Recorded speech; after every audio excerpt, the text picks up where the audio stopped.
My name is Max Baldock. I am from Oxford Spires Academy. We are currently on the top floor of the Pitt Rivers Museum.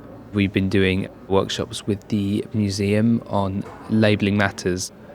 We're in front of the Southeast Asia swords cabinet, and the item I want to focus on is this long dha from Myanmar. It has an ivory handle and carved into it Hindu figures, animals as well. The scabbard is covered with silver with more carvings into it of more animals and all sorts of figures.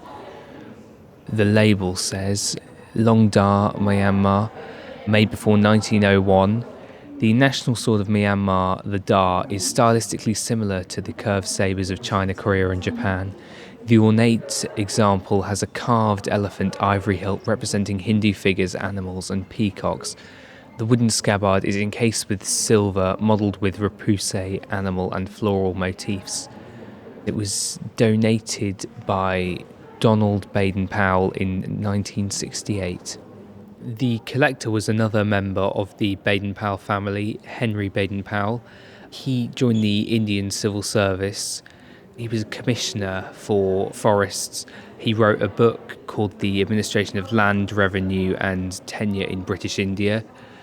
We may not know much about how this particular sword came to be here, but we do know about the dha as a whole. So the design originated in northeast India around the 13th century.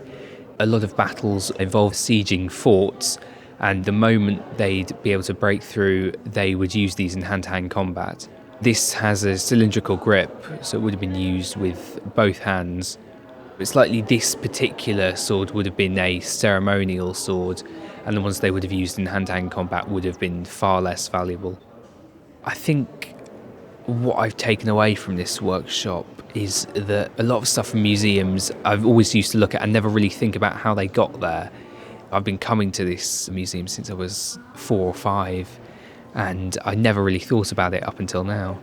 It's fascinating how many of these objects came here, where they were bought, whether or not it was for a fair price. So I'd say definitely I want to research a lot of these objects in here. I found a lot of stories behind them very interesting. I'd like to do more research into the history of these countries where they've come from and the situations regarding when these objects were taken. It would be interesting to rewrite a lot of these labels because they give a fairly brief summary and it never really tells the full story.